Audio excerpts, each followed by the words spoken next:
అందరికీ నమస్కారం. యాక్చువల్ ఇంత మంచి ప్రోగ్రామ్ ఇప్పుడు గురుగారు చెప్తే నెక్స్ట్ దీన్ని మా దగ్గరికి ఎట్లా తీసుకెళ్ళాలి అన్న మైండ్లో, అంటే ఇంత గొప్ప కార్యక్రమం ఏడిపించేసాడు అయ్యగారు.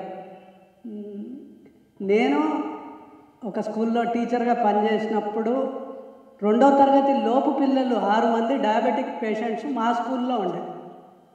నా ఒక్క స్కూల్లో 2వ తరగతి లోపు పిల్లలు 6 మంది డయాబెటిక్ పేషెంట్స్.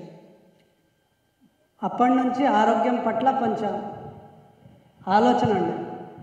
నాకు రేపు పొద్దున పిల్లలు పుడితే, పెళ్ళైతే పిల్లలు పుడితే వాళ్ళకి ఆరోగ్యం ఇస్తే వాళ్ళు సంపాదించుకుంటారు అన్న, నేను ఆరోగ్యం ఇవ్వడం మాత్రమే నా పని అని అప్పుడు అనుకున్నా. అట్లా 2016లో న్యాచురల్ ఫార్మింగ్లోకి వచ్చి బాగా కాల్చుకొని, వ్యవసాయ కుటుంబం కాదు, గజం భూమి లేదు, బాగా కాల్చుకొని నేర్చుకొని ఇట్లాంటి మంచి వ్యక్తులతో కలిసి, అంటే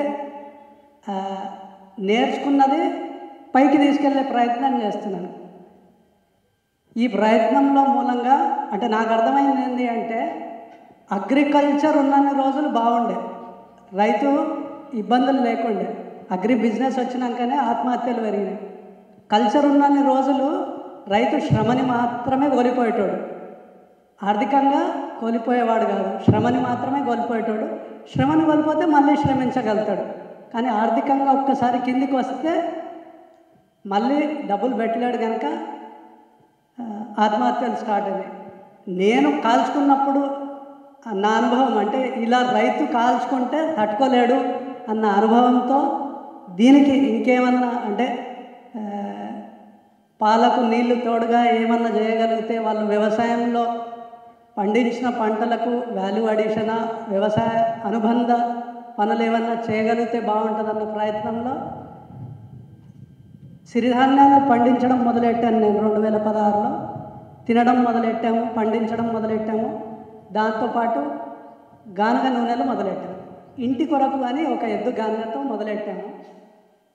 అలా క్రమేణా దాని అర్థం చేసుకొని దాని ఆదరణ పెరగడంతో ఇప్పుడు ఒక 200 పైచిలకు ఎద్దు గానుగలు పెట్టారు మాతో నేర్చుకున్న వాళ్ళు.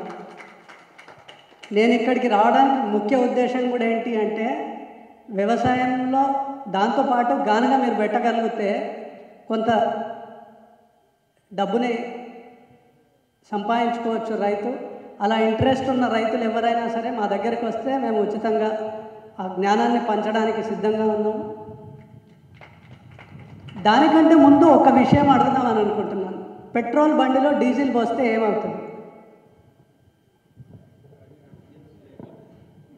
ఇప్పుడు పెట్రోల్ బండిలో ఏ ఆయిల్ పోయాలి అని మనుషుల బొమ్మలు వేసి చూపిస్తున్నారు టీవీలో. మనుషులకు ఏ ఆయిల్ పోయాలి అనేది బండిని వేసి చూపించాల్సి వస్తుంది. రేపు నెక్స్ట్ మనిషిలో ఏం ఆయిల్ పోయాలి అంటే మనం తాగేదంతా అదే. అంటే మంచి నూనె ఎన్ని గింజలు అయ్యగారు చెప్పారు, నువ్వుల నూనె అంటే పూజ కాదు, నువ్వులతో తీసిన నూనె అని. అట్లా మంచి నూనెలోకి రావడానికి మేజర్ కారణం ఏంటి అంటే, బండికి ఆయిల్ ఎంత ఇంపార్టెంటో మనకు కూడా ఆయిల్ అంతే ఇంపార్టెంటు. క్యాన్సర్ రావడానికి మేజర్ కారణం ఆయిల్. అందుకనే దాన్ని ఎంచుకొని 2019లో మొదలెట్టాము.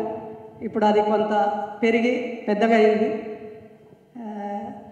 ఆ జ్ఞానాన్ని మీతో పంచుకుందాం, అంటే ఆ విషయాన్ని మీతో పంచుకుంటే కొంత బాధ ఏంటి అంటే, మాలాంటి యువకులు కొత్తగా వచ్చేవాళ్ళు ఏమవుతుంది అంటే, జ్ఞానం లేక ఎక్కడ పెట్టాలో, ఎక్కడ నెగ్గాలో, ఎక్కడ తగ్గాలో తెలియక ఖర్చులు పెట్టేసి, ఇప్పుడు అండుకొర్రలు రేట్ ఎక్కువ ఉంది అని 2018లో అందరూ అండుకొర్రలు వేసేసారు.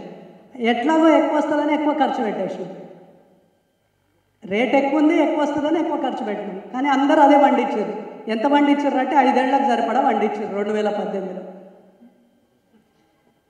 ఇప్పుడు రైతులంతా ఏం చేస్తారు అంటే, టమాటా పెరిగింది అంటే అందరూ టమాటా వేసేస్తాం, మిర్చి పెరిగిందంటే అందరం మిర్చి వేస్తాం. అట్లా ఆల్రెడీ పాత రైతులే అట్లా చేస్తున్నారు. కొత్తగా వచ్చిన వాళ్ళం మేము ఇంకా ఎక్కువ చేస్తాం. సో అట్లా కాకుండా ఏం చేయాలి అనేది మేము నేర్చుకున్నది పంచుకునే ప్రయత్నం చేస్తున్నాం. వీలున్న వాళ్ళు ఒకసారి వస్తే ఆ జ్ఞానాన్ని పంచడానికి మేము సిద్ధంగా ఉన్నాం. నాకు ఈ అవకాశం ఇచ్చిన అందరికీ పేరు పేరున ధన్యవాదాలు. Like and subscribe Eagle Media Works.